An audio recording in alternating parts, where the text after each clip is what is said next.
All right, so what's your definition of proper coffee shop? I'm Swedish, right? So in Sweden, coffee is very critical to pretty much everyone. It's such a core part of the way of socializing, of the way of working, of how companies run. And it's always been there. Like the average Swede drinks 4 cups a day. So it's always been an idea of that would be nice to do something with.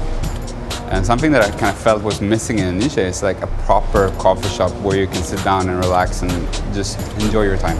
Me and Elliot, we always work in coffee shop. We always studies in coffee shop before. And then every time that we go to a coffee shop, we always find several issues. One of it is like Wi-Fi or output power plugs, right? Or if the coffee shop is spacious enough for you to sit down and relax to talk with your friends, to do your TCs or whatever it is. And sometimes that we go to a coffee shop, the coffee is awesome, but then the food is so-so, or they don't serve food, or when the food is awesome, they don't have a cup of coffee, the coffee is so-so, and the coffee is not really good, something like that. So the proper coffee shop, the way that we see it, is the one that can fix all of the issues that we got in other places, basically. And it's also a place where it's a creative atmosphere. Like my old team in my old company here would tell you the same thing. Like I would not want to have company meetings in the office because it's a sort of constricted, not very creative atmosphere to be in. So coffee shops have always been this like creative outlet where at least I would enjoy just coming, having, sit down for an hour or two. I could do some sketching or some brainstorming or studying or whatever the reason might be. Because it's always a nice atmosphere to be in, rather than an office or something like that. So what I'm getting in here, you just don't aim for the niche market that usually specialty coffee market aims, but you're trying to also aim the bigger market in here. Yeah. For sure. I mean, we to be honest, we started off with a very low price. I remember affordable price. Yeah, affordable price, but also we make sure that everyone can try. Yeah. That's the thing, like specialty coffee, but not limited as a niche product only. So to make sure everyone can try. Yeah. From the people that used to drink, what do you call it? Instant coffee from K1, then they go to Starbucks and Coffee Beans and Chico and everything like that. And probably they can try us if our price is not that high, right? It's the opportunity to grab more people to try it, basically. But also, to be fair, we started off with a very elaborate target market written down on paper. We think that these are the demographics, these are the media habits, these are the type of social media they use. These are like this is where they live, this is what they work with, like very detailed.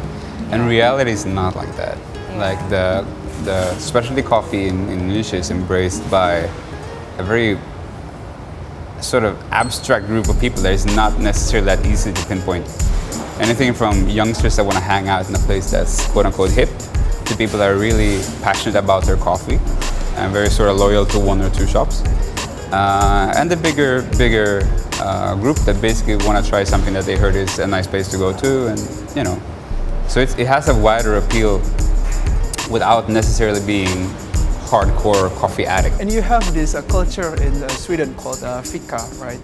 Could you explain a bit more about it? And are trying to incorporate it here? The story basically goes towards, this is like hundreds of years ago, when people started to think that coffee is a good social lubricant of sorts.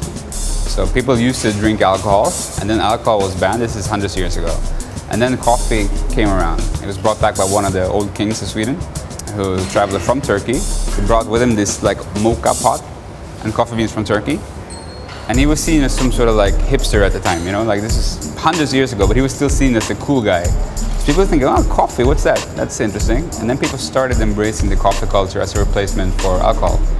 So it started to become a way to socialize and hang out. And people would find that if you drink coffee, you get more socially outgoing, you get more energized, and you're a happier chap, basically. So people started drinking coffee in coffee houses.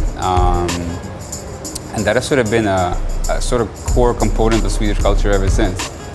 To the point where it is actually in the labor laws of Sweden. that you are required, not required, but you're allowed to have 2 or 3 coffee breaks per day. So it's like basically seen as a it's there. So it's basically seen as a basic human right to take a break and have coffee. Yeah, Human right to have Incorporate it here. one can always hope. No, but if you go to, for instance, the Swedish embassy here in Indonesia, they will have that. You do see other signs. I mean, like fika is not just in the office or so. It happens in schools. Every school has a fika room. It happens when people go on a date. It's the most common way to have your first date because it's less dangerous to ask to go for a fika than to go for dinner. And it's sort of like an informal way to hang out. So it's an easy thing to go. We don't go for grab a fika. Yeah, sure. It's not like, do you want to go out for dinner with me? That's like a high risk maneuver, you know what I mean? Like, so coffee is kind of safe. It's something everybody does, and it's kind of simple, right? And you do see similar things here. People go out for dates, they have coffee, they go for coffee before a movie, or they, hang out in a large group, just hanging out. So it does have similar elements already here, and I think that can definitely grow. I don't think it's going to be, institutionalized in the companies anytime soon, but one can always hope.